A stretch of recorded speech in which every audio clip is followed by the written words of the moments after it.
गर्मी में गरीब वर्सेस अमीर का स्कूल। चलो टाइम से चाय पानी तो बन गया।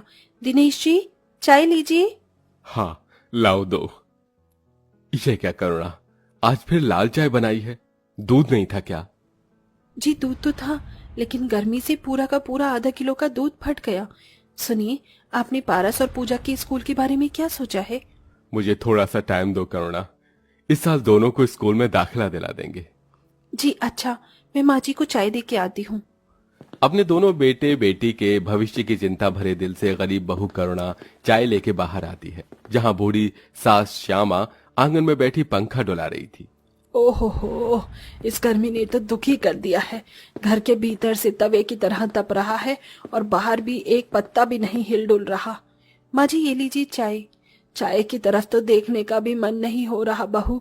थोड़ा मटके का ठंडा पानी पिला दे, कब से प्यास लग रही है। जी लाई, ये लीजिए माँ जी। माँ जी ये दोनों कहाँ हैं? आंगनवाड़ी जाने का टाइम हो गया है। दोनों बाहर क्रिकेट खेल रहे हैं। पूजा दीदी, जो थे गेंद फेंको, फिर देखना इस बार तो मैं छक्का लगाऊंगा। अच्छा बच्चों, तो फिर ये ले। पारस जैसे ही बल्ला घुमाता है, बॉल पड़ोस के बंगले का कांच तोड़कर अंदर चली जाती है, जहां मालिनी अपने बेटे आर्यन को पढ़ा रही थी।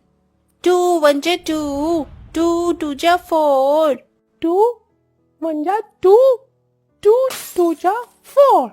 यक, ये कीचड़ में सनी हुई बॉल कहाँ से आई? इन गरीबों के बच्चों ने तो नाक में दम कर दिया है। आज तो इन बदमाशों की खैर नहीं। गुस्से में लाल पीली हुई मालिनी नन्हे से पारस का जोर से कान मल लेती है। आई आई माँ, तुम दोनों भाई बहन ने हुड़दंग मचा रखा है। अच्छी खासी सोसाइटी में खुद तो पढ़ते लिखते नहीं हो और मेरे बच्चों को भी डिस्टर्ब कर रखा है। माँ बचाओ। बेटे की आवाज सुनकर गरीब बहू ममता दौड़कर बाहर आती है। पारस का कान एकदम लाल पड़ा हुआ था। क्या हुआ पारस बेटा? माँ, इनका मंडी आंटी ने पारस का कान मरोड़ दिया। मालिनी जी, ये क्या बर्ताव है आपका मेरे बच्चों के साथ? अरे आप तो हाई स्कूल विद्यालय में अध्यापिका हैं, क्या उन बच्चों के साथ भी ऐसा ही करती हैं आप? How dare you talk like that.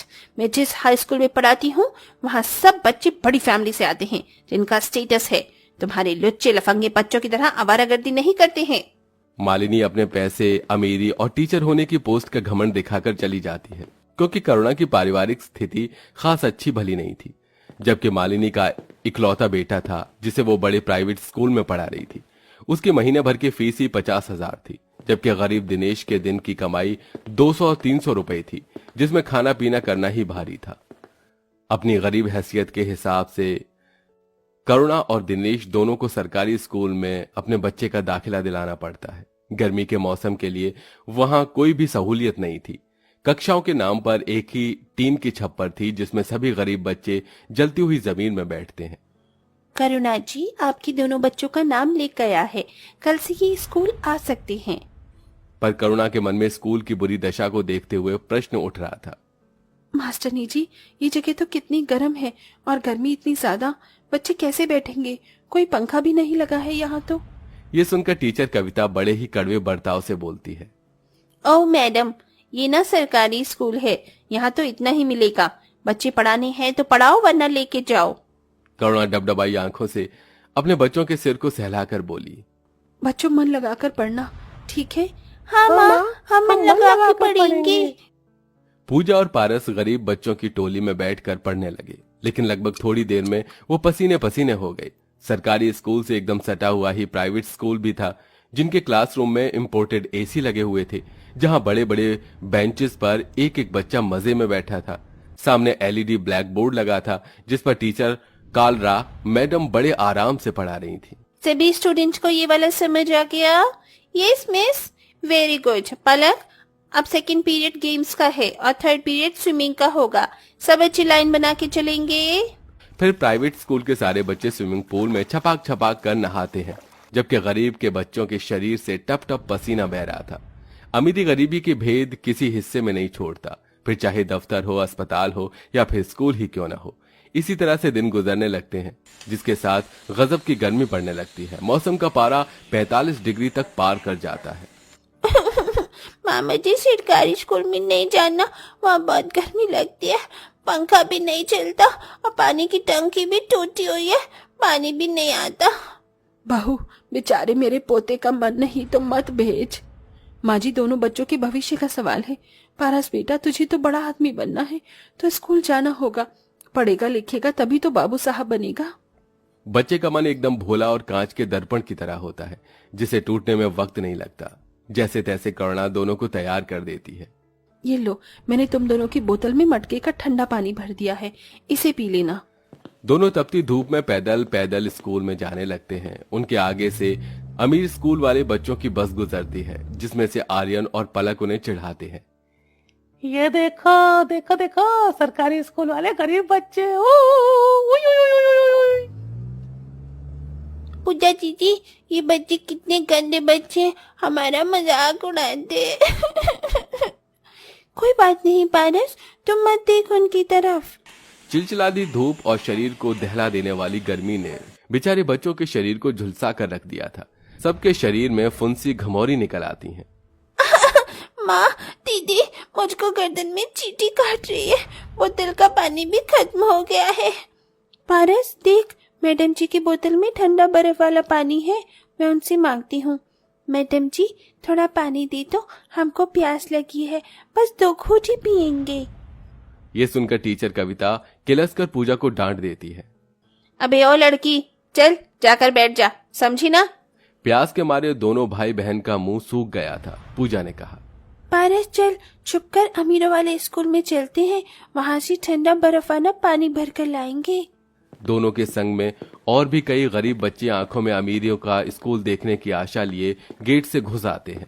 जहां कुछ बच्चे बड़े से स्विमिंग पूल में नहा रहे थे, तो कुछ बच्चे आराम से एसी में बैठे लंच खा रहे थे। ओ तेरी, इन अमीर बच्चों का स्कूल तो कितना बड़ा है, और यहाँ पर कितनी बड़ी बड़ी बिल्डिंग है। हाँ बंटी, और यहाँ तो कितना कुछ है, झूला भी है, पार्क भी है, स्विमिंग पूल भी है। ये कितना मजे करते होंगे ना। तभी आर्यन के साथ और भी बच्चे उनकी रैगिंग करने लगते हैं। ओह देखो देखो फ्रेंड्स, ये गरीब स्कूल के बच्चे हमारे स्कूल में से ठंडा पानी भरने आए हैं, चलो इन्हें मजा चखाते हैं। हाँ, इनको तो पनिशमेंट मिलनी चाहिए, इन्हें मुर्गा बनाते हैं।